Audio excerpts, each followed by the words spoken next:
Alright. Super Epic Ampharos is a player very well known for her creative ideas and a complete fearlessness in actually bringing them to the big stage. Because some players will talk a big game about their creative ideas and then will just bring nothing but very safe teams to the games that actually matter. So I always appreciate when someone actually, walks the walk. And not that I'm unsympathetic to the players using the safe stuff, of course. I just think that it always amuses me a little bit when someone goes, oh, well, these players, not them, but these other players, they're so boring. They always use the same. And then when the chips are down, then it's just, T-Tar, Scarm, and friends. So we see Smeargle, which Smeargle in anyone's hands already kind of raises an eyebrow in consternation, like, oh god, what's going to happen? But with C, then who knows what's going to, what kind of monstrosity could take place here. And the funny thing is that her opponent is Rob, who is the complete opposite. Rob is not generally a guy that takes much of a risk in the team builder. I think in Advanced Cup Finals he brought like Metacham or something, which was definitely a departure. But yeah, Zapdos versus Smeargle. If you've been watching the channel, we saw this recently, where McMegan's Smeargle spiked first on the Zapdos because the defensive Zapdos will be slower, so you can spore it after you've already gotten your spike, and the offensive Zapdos will knock you into Salic range, so you're fine. And if it's a sub Zapdos, you don't want to spore on sub, so then afterwards you can Whirlwind or whatever move you're using to account for that possibility. But this Zapdos is fast and weak, as C gets the profanity out quickly. Goddamn little bitchmon. And it's just really disappointing to see this lack of professionalism from someone playing on the big stage. Anyway, so Zapdos T-bolts the fuck out of that Smeargle, as C does not have any switch-ins, and in comes a big fucking dinosaur. So, the big fucking dinosaur thinks it's the club, so it's going to dance, and I'm going to stop there. But, yeah, if it's going to be a Smeargle team, it's going to be a DD Tar, because the mix sets are fairly self-sufficient in dealing damage. Not that they can't be used on spikes, but on a Smeargle team, you are really trying to make the most of the fact that you are sacrificing an entire Pokemon to get spikes. So you need a Pokemon that A, abuses, or really needs that help, like DD Tar does, to push it over the edge against things like Swampert, Water, other Waters, Metagross, and yeah, and you need to limit revenge killing capabilities too, because yeah, Mixtar crushes a lot, but it also gets revenge killed by faster things. So generally on Smeargle teams, it is going to be a DD variant. So now the Zapdos, what's the answer going to be? It's going to BP into a Metagross. In comes not a DD yet, but Rock Slide, meaning okay, it's almost surely going to be DD. So the answer on such a hyper-offensive team, you're not going to have a perfect Metagross wall. You're going to kind of use your own Metagross. So there goes a Mash, which does a lot. So definitely banded. And with that, Rob reveals himself to be running, a mixed offense style of team. So mixed Menses, T-Tar, mixed T-Tars, offensive Perts, Snorlaxes, things of that nature. So, C goes for Mash, as she does not want to let Zapdos come in for free, and Rob reads that nicely and goes for another Mash, knowing he can live in EQ. With teams like this, these offensive teams which play at a pretty brisk pace, but when they crash into these Smeargle-style teams whose pace is just screaming, blazing fast, then you realize you are very quickly out of range. You are very quickly unable to counter things. anymore. So you realize, like, this early in the game, like, you stepped on a spike, you took a rock slide, you are already disqualified as a DD tar check. So your health is going to be less valuable now. So what you really have to do is try to get the most bang for your buck and get as much damage out of this as you can, rather than fall back defensively. Oh, I'll check it with Zapdos because Zapdos checks Metagross, right? And then you realize you lose your Metagross, potentially, or you lose your Zapdos potentially, and kept a Metagross healthy whose health was not that valuable.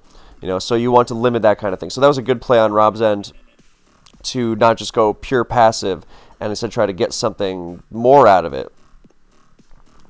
Because you want to preserve the more valuable Pokemon when you can. And it's all about knowing the value of your pieces. Of course, the value of your pieces also shifts with each turn. So, yeah, and there's also the whole thing where Metagross just spamming EQ into Zapdos is unlikely because C's team is clearly incapable of switching into Zapdos, being as fast-paced as it is. So you are not just going to, oh, well, I'll let that Zapdos come in for free and just destroy me some more.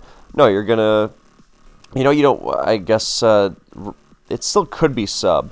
You don't necessarily want to sub on a Smeargle. Oh, I used Whirlwind, never mind. So, yeah, that was a nice move on all ends from Rob. And C gets the attack boost. Now, also taking heavy damage from that second Banded Mash. But in comes the Zapdos now, and C makes a great move and agilities. So, if it's Rock Slide, it is going to crush offensive Zapdos at +1. And if it's Explosion, then, that's the better of the two alternatives. But it's just going to mash, and Rob just goes for a T-Wave, which is a good move, just in case it's super, super bulky.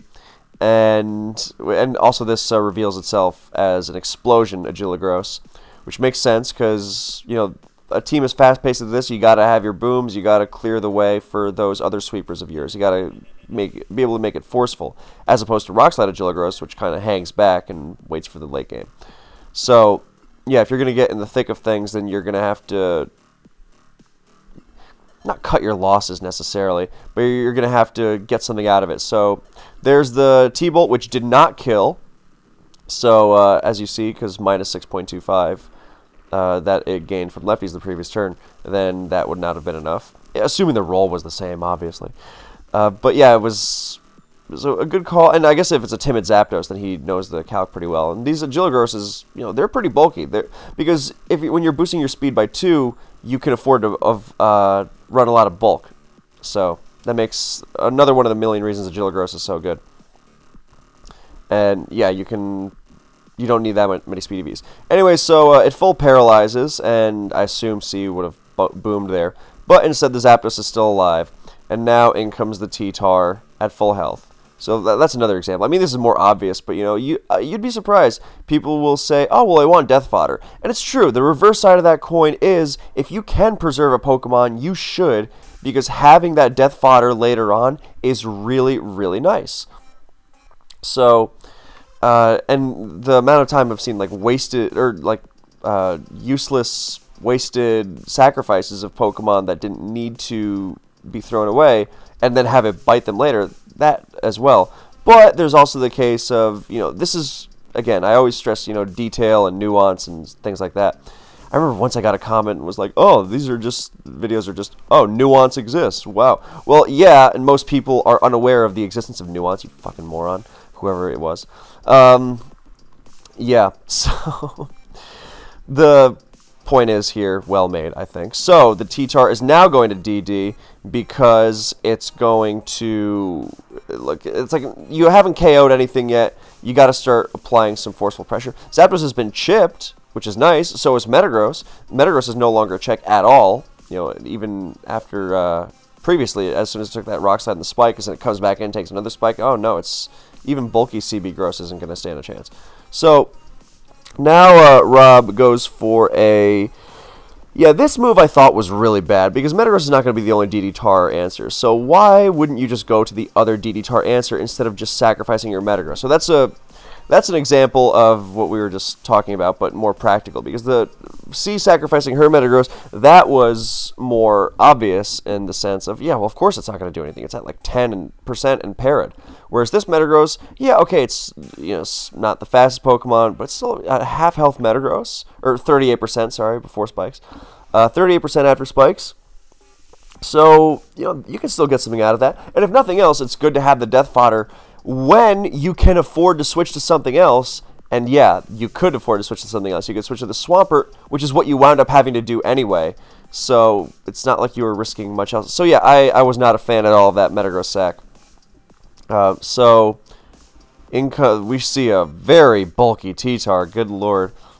And EQ hitting the pert pretty decently. So it's not a fully bulky pert, but it's also not all out offensive, especially by how little that Surf did, and the fact that it's running Surf to begin with as opposed to Hydro Pump. And now C reveals Double Edge, not wanting to risk a Surf roll because she knows that was probably a roll. It's probably not going to do 49% with Surf a second time. And with the next EQ, you also would knock it into Torrent range, so you would definitely power up that Surf. So, with that, then you would do, yeah, actually it's doing almost 40. What kind of pert is that? God, it takes so much from EQ, and it's doing nothing back with Surf? What is going on? So, yeah, C makes the better move and goes for Double Edge, which outdamages EQ by a significant amount, and drops it into... Yeah, this is why Double Edge Leechy Tar is really cool, because sometimes you can Double Edge yourself into Leechy range and pick up another boost and then hit really hard. So the T-Tar is going down, but that's actual progress, because this kind of team is going to just cascade sweepers on you, physical stuff. And when you want to get pert in this range, you know, it's going to be about 30 after Protect, but, oh, if it even has or uses Protect. Okay, so either way, you know, with that spike down, it's not going to get itself into range again. So that is no longer a threat, which is huge, of course. So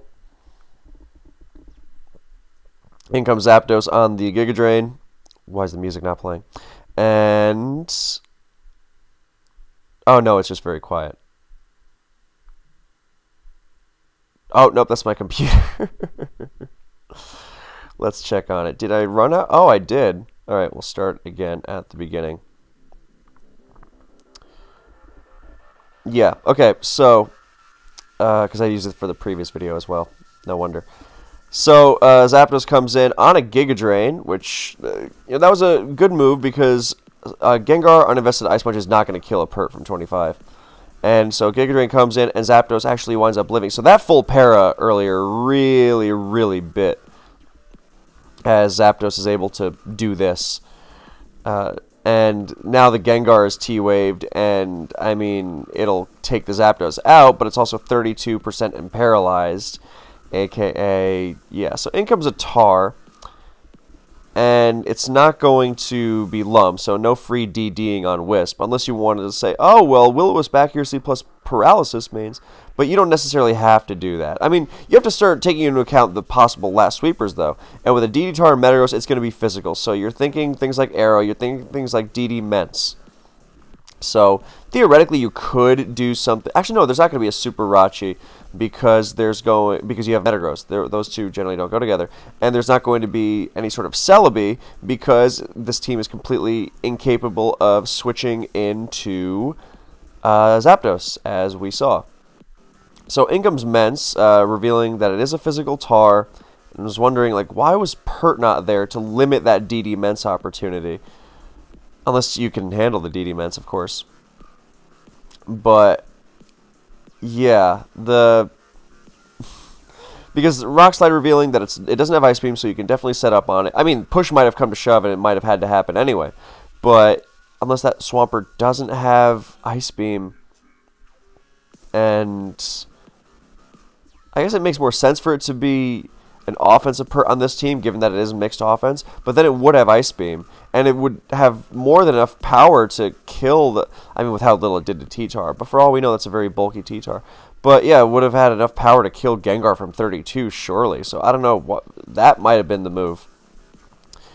But yeah, now in comes the Mence, almost surely going to go for DD. Oh, nope, it's not going to. It brings in Electrode. Yes, Electrode. So why? First of all, C would like to give a shout out to ZF for the team and the idea. So there's a Pokemon called Jolteon, which is generally, if you want to slot it in on such teams, then it has a niche because it's got arrow speed, and it cleans up, it's got great stab, and it also has some nice defensive capabilities, a pretty good Gengar switch, it can absorb Will-O-Wisp, and it plays so fast that it doesn't really need to be terrified by that prospect, and it, of course, absorbs Zapdos T-Bolts. Now, what happens when you have Electrode in this last slot instead of Jolteon? Well, you can't switch into Zapdos, first of all. But what you do have is even greater speed. Okay, well, cool. But does that really change much? Well, what it does change is the fact that Electrode has Explosion. Okay, anything else? Well, because its Explosion is very weak. And so it also has Light Screen. And that is the big one, because that is what lets Salamence set up on an Ice Beam, T-Tar set up on a Hydro Pump or something, Metagross set up on a Fire Blast, all sorts of stuff. So that kind of synergy, and I believe it gets Taunt in Gen 3 as well, although, correct me if I'm wrong. And that also helps a big time against something like Blissey. So with Electrode booming and possibly taunting, then you have a Pokemon that, has this speed and has this fast T-Bolt, not a strong T-Bolt, but a fast T-Bolt, which is sometimes all you need for things like Starmie. And Arrow, you get the jump on Arrow. That's really, really huge, as opposed to Jolteon, which speed ties.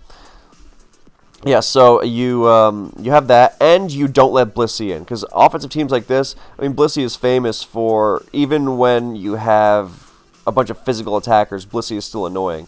And when you have Jolteon, yeah, you can roar with spikes down, but you don't want those, you don't want that Blissey coming in and healing and getting comfortable and spamming T-Wave. God forbid. So being able to thwart that so beautifully is a big part of what makes Electrode so cool. So yeah, I'm not saying it's going to be a metagame staple or anything, but as a one-off, yeah, it can work, especially because it has so the surprise factor. Look, if a Pokemon isn't good without its surprise factor, it's not really good. But if depending on the game we play, then sometimes that can be what you need. Okay, so yeah, Light Screen comes in, and Rob has no idea what to expect. He doesn't even have yeah, so he definitely doesn't expect that HP Grass. So yeah, he didn't want to KO the Electrode because then Salamence sets up on -2, and then it can get 2 DDs. So I think he just wanted to, I don't know, he feared Explosion? I don't know. There's a lot of unknowns in the moves that players make sometimes, and you can have this almost, you can ask the universe why, and you will get no answer and not understand how they possibly could have been compelled to make such moves. I'm not saying that's what's happening here. I would have been pretty baffled by Electrode too, but I'm saying like as more of a general thing that happens. So yeah, you don't know what's going on here, and Electrode HP grasses the Swampert and takes it out, so now there's no risk of booming into Protect and being unable to DD. I mean, you'd get a DD on the Ice Beam, but yeah, it'd still be pretty ugly, because T-Tar might be able to take a hit, and so it wouldn't be enough if you're not Brick Breaking, you're just standard EQ Rock Slide. You'd have to go for a flinch. So yeah, then Electrode, oh yeah, C gets mad at me for spewing awful takes, because C's nicknames are after a Strokes album, and I believe I said that the Strokes are not good enough to sustain an entire album's worth of songs. I don't know if I feel strongly about that. I like the Strokes albums, but I definitely felt that they had filler syndrome on a couple of them, where they were like, oh, well, we need, X number of songs, so let's just bang out 2 or 3 more. As much as I do like the Strokes, I like the Voids more. I really, really like the Voids. I think that was really cool. That song, Leave It in My Dreams, I think it's called. That's a great, great song. So, And I like some of the other stuff they did too, but that's the big one. Anyway, Electrode booms here, and the crit the crit doesn't do anything. It's still going to die to +1 EQ, even if it does 36 instead of 72. You know, so you know, just even if you give the T-Tar 36% of its health back and bring it back to 56, so 58, good lord. 58, so 64 after lefties, and then 70 after lefties on the turn Mence DDs, then it's still going to die. So, excuse me. The explosion is big here because it ends the turn. So, and that means T-Tar cannot move. Because in advance, for those who don't know, the turn ends the second a Pokemon faints. So that's why if you switch a Pokemon in and it dies to spikes, for example, the opponent cannot make a move. That's actually really big, potentially. Spike sacking like that. And, of course, Explosion is similar. Double Edge can be similar as well. You can be like, oh, I'll recover as T-Tar dies to Double Edge recoil. No, you won't. T-Tar dies to Double Edge recoil, and you are toast. So, yeah, you got Double Edge and probably 3 explosions. I'd bet that Gengar has Explosion. Maybe even Smeargle, who knows. So, lots of and that kind of flexibility is really big in playing around things that might otherwise be difficult to traditionally counter, which is, you know, the name of the game when you've got a team this frail. So, yeah. That's... I appreciate those kinds of tactics, those kinds of almost blanket answers to whatever it might be, like, hey, I might not be able to answer, but I can end the turn by making myself faint. So, anyway, Mence is going to DD, and with Light Screen, even an Ice Beam, a very well-hidden Ice Beam, and a very unlikely Ice Beam, won't be able to stop it, barring, you know, Freeze. And Rock Slide misses! And that gives... And, I mean, look, after that full pair on the Metagross earlier, yeah. So, Mence is going to DD again. Rock Slide will do over half because it's only at -1, and there goes the Light Screen, doesn't matter. But, yeah, screens are very tough to pull in advance because there's no light clay. So you have a very limited window with which to make them work. But that's why I like it on this kind of team because, I mean, this team is playing at such an excruciatingly fast pace anyway that where else do you put it? So EQ and now Arrow. Hope Ring for a Rock Slide dodge. Doesn't get it. And the last does not come out. Is not revealed. So good move on Rob's end, you know. Because I guess the last was so irrevocably destroyed by Mence, like it was Celebi or something, I don't know, that then he didn't send it in earlier because he didn't want to give Mence that DD. So, yeah, I guess whatever that last was, it clearly wasn't Snorlax, because Snorlax can take a +2 hit from Mence. So, whatever that last and I assume that it could, you know, take a hit from opposing Zapdos, because right now he's just completely shattered by it. So, you know, let's say it's Celebi, or, you know, whatever it is. Heracross, you know, another Pokemon that would just get completely destroyed. So yeah, we'll just assume it just got completely destroyed by Mence, and that was it. So, with that, by that rationale, then we can assume that even if the... I mean, I guess we can't know for sure, that's the universe for you, but we can assume that even if it just got the 1 DD, it would have been enough, because, you know, Mence does outrun Arrow after 1 DD. I guess there are some gimmicky Mence sets that don't, but those are also the ones that drop Rock Slide, you know, the ones that run dumb stuff like Refresh. So, yeah, that's the goal, or that's the conclusion. So thank you so much for watching. Congrats to C for bringing the first ever Electrode to advance in SPL history, to my knowledge, and winning with it. So thank you guys for watching. I hope you enjoyed, and I will see you in the next one.